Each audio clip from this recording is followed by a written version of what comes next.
Ladies and gentlemen, the story you are about to see is true. The names have been changed to protect the innocent.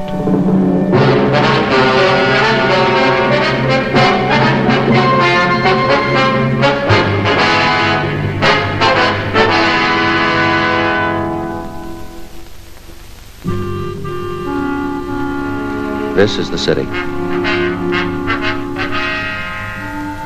This is the Los Angeles Police Academy, main entrance. After weeks of examination, more weeks of intensive training, you come out a rookie police officer. At this academy, you learn to uphold and enforce the laws of your city. I graduated from here. I'm a cop. It was Monday, August 9th. We were working the night watch out of Homicide Division. My partner's Frank Smith. The boss is Captain Warman. My name's Friday. The paper said it was the hottest day of the year. It was 11:47 p.m. In 45 minutes, we'd be off duty and on our way home.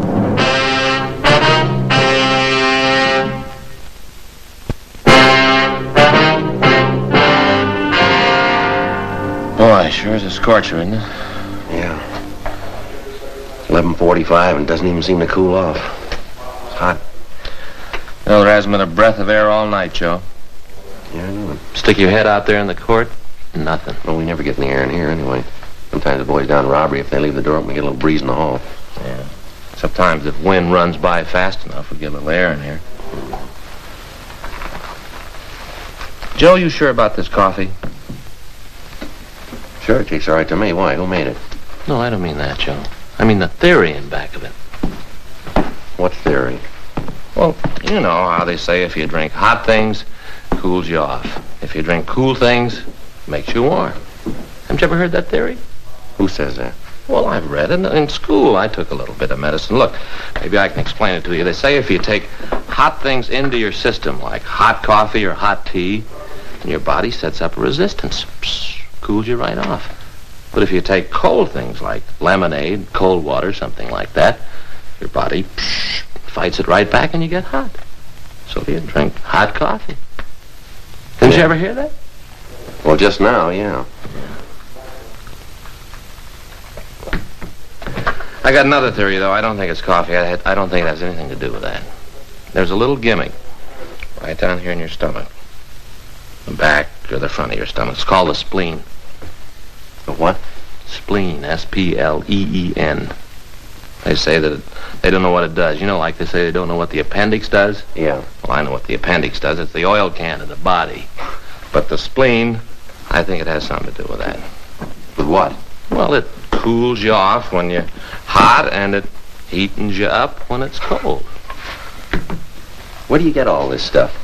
Well, you read, Joe. Gee, you sit around here or at home at night. I try to read, try to improve myself a little, you know. Yeah. Funny, though, all the stuff you read. Tonight I'm going to read a little when I get into bed. Well, I can't wait to get there. You know what I'm going to do when I get home? No. I'm going to take a cold shower, just as Wait a cold minute, as I can. just a minute. That kind of knocks holes in your theory, doesn't it?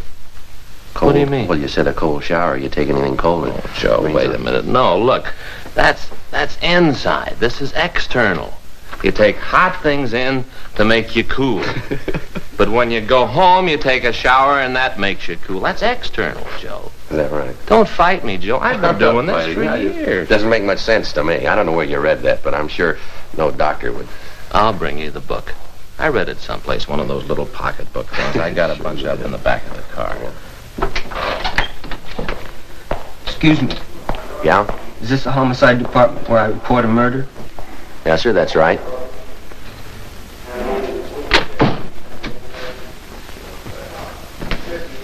All right, come on in.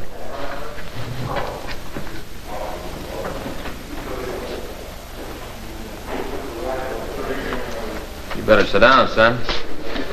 Right over there.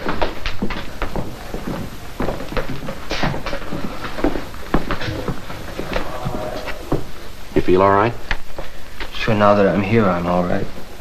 Little scratches on your face there. Are you sure you feel all right? No, I'm all right. I never thought I'd get here. Times I almost quit, and then I thought of Kevin, what they did to him. And I had to keep walking. I had to, for Kevin. I had to. All right, son, let's start at the beginning. Tell us all about it. I don't know where to begin. What's your name, young fella? Bruce Hamilton. Bruce, this is Frank Smith. My name's Friday. What day's today? Monday, the 9th. Monday. Then it was Saturday night. Just 2 days. Seems like 10 years. Nightmare. I wish it was a bad dream, but it isn't. He's dead. They really killed him. All right, son, tell us about it. We'd just finished dinner. Sitting around the fire having coffee. Trying to figure out whose turn it was to do the dishes. Then we heard them. Who's them? Horsemen. A lot of them. They rode right into the camp. One of them yelled something and they all stopped. Stood there looking at us. We didn't know who they were. What they wanted. We just stood there. Then this big guy, I guess he was a leader, said something to us in Spanish. We couldn't understand him. All right, go ahead. You see, Kevin and I go to school together. Summer vacation, and we decided to go to Mexico and do a little prospecting. That's the reason we were there. I see. When we tried to tell him that we didn't know what he was saying, he laughed and turned to the other men, and they laughed too. The big guy said something else to them, and they got off their horses and started to go through our things. Kevin told them not to and started to walk over to them to stop him, and the leader hit Kevin and knocked him down. I started to help Kevin get up, and one of the other men grabbed me and held me. Kevin started to get up, and one of the men went over and kicked him in the face. I didn't know how bad he was hurt. Terrible. Nothing I could do. Nothing. All right, try to take it easy, son. It's all over with now. Try to calm down. I'm sorry to be such a baby about this, but Kevin was my best friend. Have to stand around and watch something like that, not be able to do anything about it. Take it easy, Bruce. Come on now, tell us the rest of it. I broke away from the one who was holding me, and I ran to help Kevin. The big guy grabbed me and hit me in the face, knocked me down, started to kick me. And I got up and tried to get to Kevin to help him. Then I heard a shot. When I looked to where Kevin was, he was all doubled up, holding his stomach. Then the guy shot him again.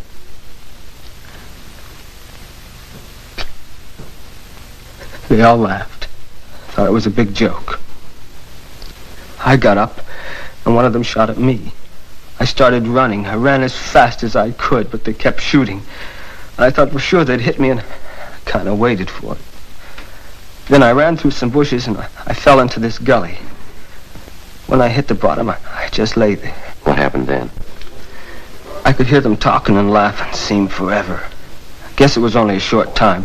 Then I heard them ride away. I waited until I couldn't hear them anymore, and then I crawled out of the gully to see if they were gone. I wanted to help Kevin. I didn't see anybody, so I walked over to where he was. He was lying on his face. You have no idea how I felt when I turned him over. Yeah, we understand. Go ahead. Right away, I knew he was dead. He was shot in the stomach and in the chest. Shirt was all stained. There was nothing I could do for it. Nothing anybody could do for it. I looked at him for a long time. I guess I cried. Then I thought I'd go to the police. But I was afraid. Afraid of what the police might think when I told them about it. I didn't speak their language, and it was a strange country. I was afraid they wouldn't believe me. Well, what did you do then? I buried Kevin. I looked for something to dig the grave with, but they'd taken everything. Even the shovels. Everything. I found a tree, and I dug a grave with my bare hands right under it. And I went back, and I got Kevin. And I laid him in the grave that I dug for him. I said a prayer for him. It was the best I could do. Best I could do. All right, son, try to take it easy. I'm sorry. Crying like a kid. I guess you think it's silly. But I can't help it. Nobody gets too old to cry, son. Well, after that, I looked around. They'd stolen everything. Our food, supplies, clothing, everything. And I went to the mesquite bushes where I'd hidden our duffel bag. Had our wallet in it.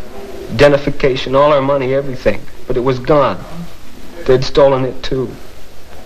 Stolen everything. They didn't leave anything behind, huh? Not a thing. What'd you do then? Started to walk.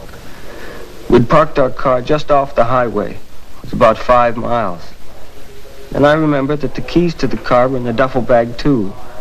I didn't know how I was going to get it started, but I thought I'd figure some way. When I got to where we'd parked it, the car was gone. I didn't know what to do. What could I do? Yeah. I started to walk to Ensenada to tell the police. Then I began to think that the bandits had taken my wallet, and I didn't have any identification, no way to prove who I was. I couldn't even speak the language. I got scared that they might not believe me. You walked all the way from Ensenada to the American border? That's right. I walked all night Saturday.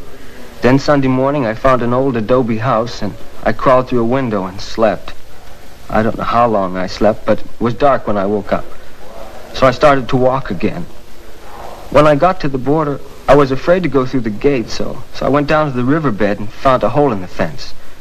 I crawled through and went over to the American side. When I got there, I felt better, safe. I figured I'd go to the first policeman I saw and tell him what happened. Well, did you notify the authorities down in San Diego? No, I got to the police station, but I didn't go in. Why not? Well, I still didn't have any identification. I couldn't prove who I was. Nobody to back me up and say who I was. Then I thought of Kevin's mother. If I could get to her, she'd tell me what to do. Well, why didn't you go and see the San Diego authorities? You were close to them down there. You don't understand. Like I said, I didn't have any way to prove who I was. I had no money, my wallet was gone, my clothes were all torn, my face was cut.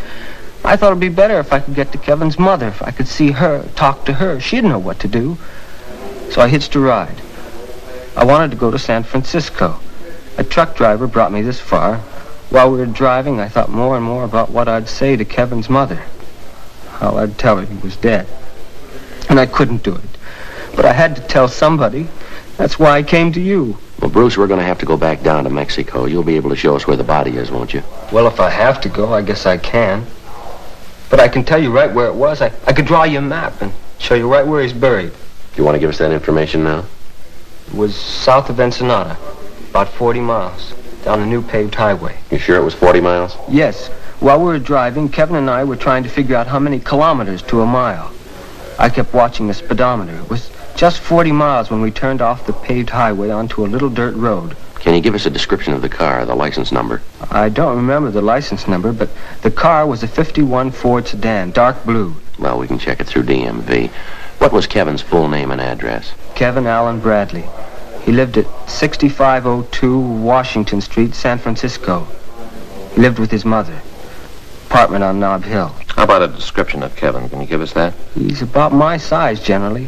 5'10", 140 pounds. Blue eyes. His hair's light, kind of blonde like mine. 22 years old. We looked a lot alike. Kids at school used to think we were brothers sometimes. Joe, we ought to get off of communication with the Mexican authorities. Fill them in, let them know we're coming down. Yeah, you want to contact San Francisco, let them handle that end up there? Get a teletype off to Sacramento, DMV. See if you can get a license number on that car, huh? Yeah, I'll check with Al Gayton in San Diego, too. Fill him in. Good idea. Now, Bruce, you'll know these bandits if you see them again, won't you? I might not know some of them, but the big guy, the one that killed Kevin, I could never forget him. The big guy was tall, heavy, over 6 feet, well over 200 pounds. I'll never forget him, that laugh when he killed Kevin. When he laughed, you could see he had 2 gold teeth, right here in front. Mm-hmm. How about the other man, Bruce? Did you get a good look at him? He was a small man, dark like the leader. He wasn't wearing a hat, real thin face. His clothes were all dirty and his pants were torn around the bottoms. He was wearing those leather sandals, the open kind. His feet were filthy, like he hadn't had a bath in a year. You think you'd be able to identify any of the others? I don't know. Maybe if I saw them. Joe? Yeah, Frank. I stopped by R&I, checked the name Kevin Allen Bradley through. A teletype here from San Francisco dated July 13th. Missing persons report on Kevin. Want to read it? Well, what's it say? Is it a regular missing report? He's described as a male white American, 22 years, 5'10", 140 pounds, blonde, blue eyes, fair complected. At the time of disappearance, was wearing a dark blue gabardine suit. Was driving a dark blue Ford 1951, license number 1U55887. Something else, Joe. Yeah. He was known to be carrying a sum of money in excess of $1,500 when he disappeared. $1,500, that's a lot of money. Not to Kevin. He was used to carrying that kind of money. You see, his folks were pretty rich. He always had all the money he wanted. Mm-hmm. How about this missing report, Bruce? What do you mean? Well, didn't Kevin's mother know that he was going to Mexico? Oh, no. You see, they'd had an argument about where he was going to spend his summer vacation. She wanted him to go to Canada. He wanted to come down here. One afternoon, we just took off. Kevin went to the bank and got the money, and we just took off. He didn't tell his mother anything about it, huh? No, he thought she'd try to stop him. Probably would have, too, if she'd known. Was the money among the things that were stolen from you? Yeah. It was in Kevin's wallet in the duffel bag. I suppose it was kind of foolish to leave that much money just laying around, but we did. We didn't think that anything like this had happened. When I stop and think back over it, Kevin being dead, I don't know. It just sort of makes me sick. Now, you say you didn't have any money. How'd you get along? Well, I didn't eat much. Sometimes I'd find some fruit trees along the road. I ate some fruit, that's about all. I didn't think much about food. The important thing was to tell somebody about Kevin being killed. That's all I thought about, telling somebody. Yeah, sure. You must be pretty hungry then. Would you like something to eat? Yeah, mine tastes pretty good. Sandwich and some coffee. How about you guys? You gonna eat? Frank, how about it? Yeah. After I get communications off, I'll run across the street and pick up some sandwiches and coffee. Bring them back here.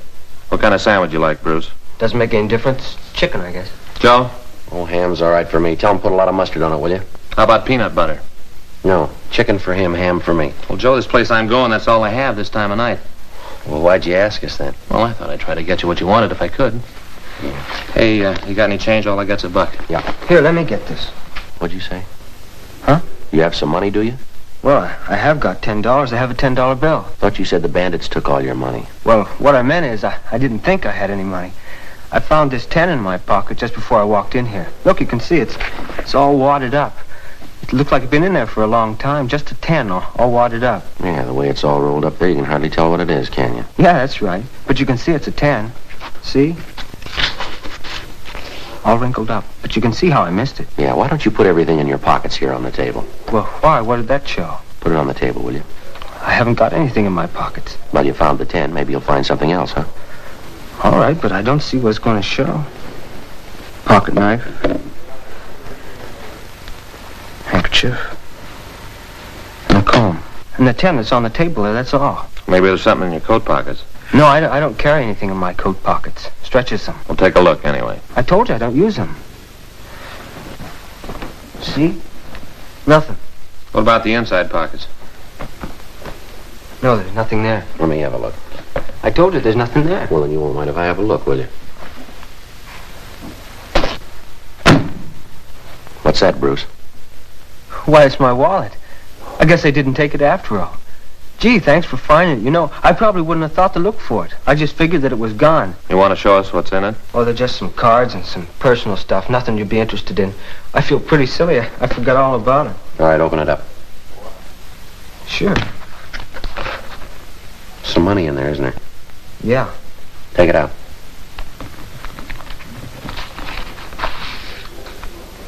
All right, fan it out. Quite a bit of money, wouldn't you say, Bruce? Looks to be over $1,000, doesn't it? Yeah, I can explain that. Maybe you can explain this. What's that? Name in the wallet, Kevin Bradley.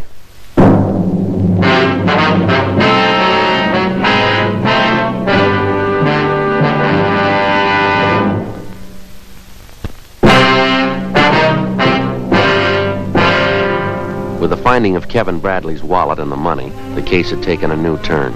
We questioned Bruce Hamilton about it. He insisted that he thought the wallet and the money had been taken by the bandits when they killed the Bradley boy. While Frank talked to him, I contacted the Mexican authorities and gave them the information. I gave them the description of Kevin Bradley and of Bruce Hamilton. They told me that to the best of their knowledge, there were no bandits operating in the vicinity, but that they would dispatch a search party to go over the area. They said that they'd keep us advised of any developments that might arise. I also contacted the San Francisco Police Department and gave them the information. They said that they'd take care of that end. 12:30 p.m. I've told you all I know.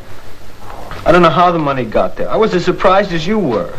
Can't understand it. You're making this pretty tough, Bruce. It's kind of hard to buy the fact that over $1,000 in Kevin's wallet turns up in your pocket and you don't know how it got there. But it's the truth. I don't know how I can convince you that it's the truth. Now, look, there are a couple of other things that aren't clear here. What? Tell me. I'm not lying. I've got nothing to hide. What's not right? Tell me. This business of not telling the authorities. I told you. I was scared that they might not believe me. You can understand that, can't you? Up to a point. I thought that if I could get to Kevin's mother, then she'd know what to do. Then when I got to L.A., I'd had the chance to think about it, and I couldn't go through with it. I couldn't tell her about it.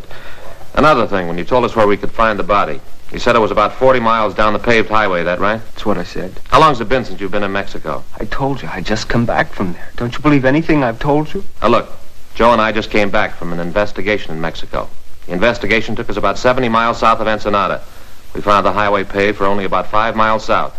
You say 40 miles. How do you explain the difference? Maybe I was wrong about the distance. You're pretty sure when you first told us about it. Well, maybe I made a mistake. Something else, Bruce. It's a little hazy here. I told you, I want to help. Anything. How far south of Ensenada did you say you were? I said about 40 miles. Now, I'm not sure. But you are sure that it was south of Ensenada? Yes. And Kevin was killed on a Saturday night? That's right. Then you started for the States right away? That's what I said. I started walking as soon as I found the car was gone. And you walked all the way to the border? That's right. How'd you walk? What route did you take? I told you I stayed off the road. I was afraid of bandits coming back. I walked along the roadside and then through the hills. I got off the roadside whenever I saw anybody coming. But you walked all the way? That's right. All the way from Ensenada to the border. And it took you how long? Saturday night and Sunday night. I got a ride in San Diego in the morning. What time do you figure that you started for the border? Maybe 11:30, midnight. I don't know for sure. And you stopped at dawn? Yeah, I stopped and slept. Then I woke up and I started to walk again. Then you're asking us to believe that you walked over 100 miles in less than 14 hours. Is that right? And through country like that down there? I don't know how long it took. I just walked. I didn't keep track of how long. No, it doesn't gel, Bruce. You're telling us that story and then showing up here with Kevin's wallet and the money. I told you, I don't know how that happened. What are you trying to prove? We're not trying to prove anything, Bruce. We just want the facts. I'm trying to give them to you, but you keep mixing me up. You got it wrong. You're mixing it up. What do you think, that I'm making this whole thing up? Look at my face. Look here. Does that look like my imagination? No, but those cuts could be self-inflicted. Why would I want to do a thing like that? What reason would I have for doing a thing like that? That's what we're trying to find out. You could have gotten those in a fight with Kevin. Maybe he didn't want you to take the money. You keep talking about the money. I try to tell you, I don't know how the money got in my pocket. I don't know anything about it. You think I killed Kevin, is that right? Looks that way, doesn't it? But he was my best friend. I had no reason to kill him. He was my friend. Now, you look, we better lay this thing out for you, Bruce. You open up a whole can of beans here. You waltz in here and give us a cock and bull story about this killing. Parts of your story we can't buy. Why are you trying to sell it to us? You lied about the road. You lied about the money. The story about how you walked doesn't ring. You want to know what we think, Bruce? We think the whole thing's a lie, from start to finish, a lie. Now, you come off it. Who killed Kevin Bradley? I don't know. I don't know. Get it straight, Bruce. Did you kill him? Huh? Did you kill Kevin Bradley? Is that the reason for this story? No, I didn't. Well, somebody did. Can you tell us who?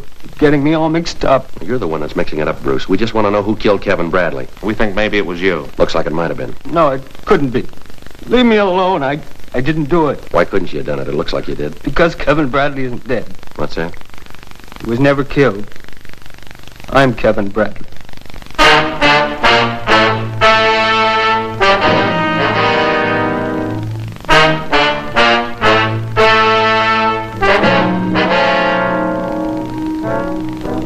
Spell that Bradley, L-E-Y? Yeah, L-E-Y. Wounds self-inflicted. Think he'll be on that 1 o'clock plane? I don't know. It's hard to tell. Yeah. Guy like this, I never can figure out. He comes from a good family, a lot of money. I don't know. Yeah. Why would he tell a big lie like that? Beat himself up.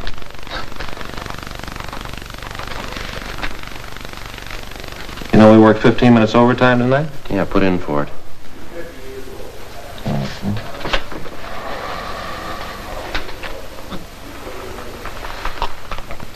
Ooh, man, that coffee's cold. Well, don't drink it. Why? Make you hot.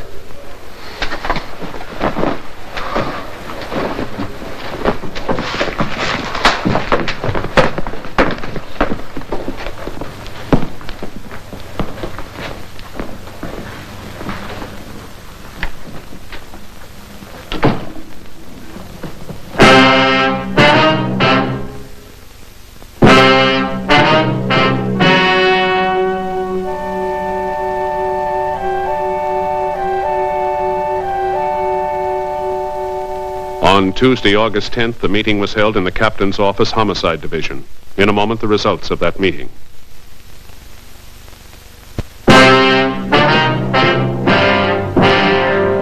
The suspect confessed the entire story was a lie. He told the investigating officers he wanted his death to be officially reported to his parents. According to his statement, in that way, he felt he could start a new life without family domination, which he claimed was excessive in his home.